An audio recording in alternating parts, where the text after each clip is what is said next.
Okay, our next movie is Michael Jordan to the Max, starring the biggest superstar in the world on the biggest screens in the world, IMAX and OmniMax. Now, forget about larger than life. He's just plain huge here. Now, if God himself appeared in the sky, I don't think his image would be much larger, nor would he get a more reverential treatment than Jordan receives in this wet kiss of a documentary, which chronicles his final championship year with the Chicago Bulls. That may have been the last shot Michael Jordan will ever take in the NBA.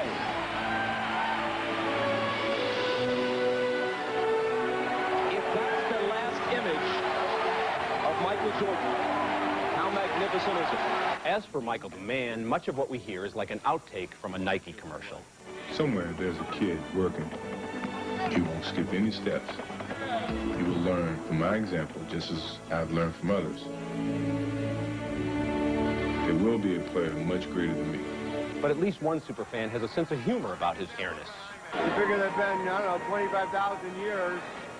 I don't know how you do the math of that, but it's like out of all the 50,000 top athletes since, you know, prehistoric time, brontosauruses and pterodactyls included, he's right there. And you know, it's just plain frightening to see anyone's head inflated to a height of 4 stories. Now, I was lucky enough to see Michael Jordan play dozens of times, and I've seen him many times off the court as well. And you know what? He doesn't talk like he does in this movie. He's a more complicated person than the airbrushed version you see on TV and in this movie. I expected Michael Jordan to the Max to give us something beyond a super big screen version of ESPN highlights. I hoped there'd be some new, fresh insights into this very famous but still mysterious man. But that didn't happen, so I'm giving this thumbs down. I'm giving a thumbs down, too. This is like an NBA promotional film. This is like the authorized, official, standard version of Michael Jordan. It's like a promotion for Michael Jordan, the product. And even the talking heads that they have come on all sound rehearsed and scripted, and they tell us things we know. We've heard this thousands of times. So many times before. He works harder than anyone else. He wants to win more than anyone else.